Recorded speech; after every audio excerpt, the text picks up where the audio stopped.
Away from Nigeria, the Desmond Tutu Conference Center in Nairobi, Kenya was filled with faith leaders as they gathered for a roundtable dialogue on ending femicide and other forms of gender-based violence, GBV.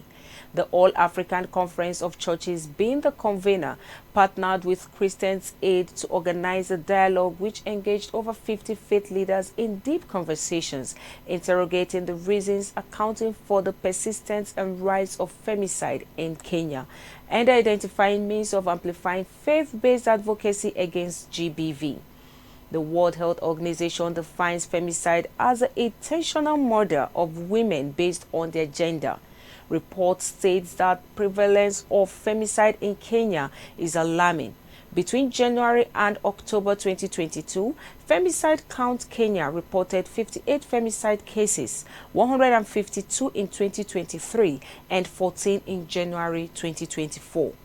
The AACC launched the Church's campaign against GBV in Africa during its 12th General Assembly in Abuja, Nigeria in 2023.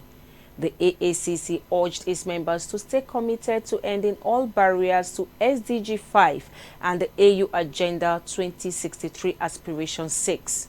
In the dialogue, the faith leaders resolved to act against the many misleading theologies propagating GBV. Among stories shared was that of the country director of Christian Aid Kenya, Janet Ngubalu, who narrated a tragic story on how her cousin was blamed all over social media after being murdered by her lover.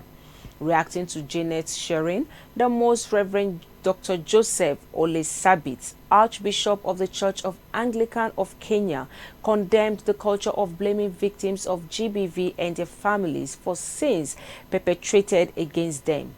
At the end of the meeting, a public statement was issued mobilizing all people for action against femicide and other forms of GBV in Kenya and across the world. The statement urged African governments to enforce ratified treaties against GBV, such as the African Charter on Human and People's Rights, Maputo Protocol, and the Convention on the Elimination of All Forms of Discrimination against Women. It was read by Sheikh Abi Hamza and Archbishop Olesabit. Emphasizing the urgency of the fight against GBV, Reverend Dr. Lydia Mwaniki, AACC Director, Gender and Women, said, quote and unquote, "At a time like this, silence is violence."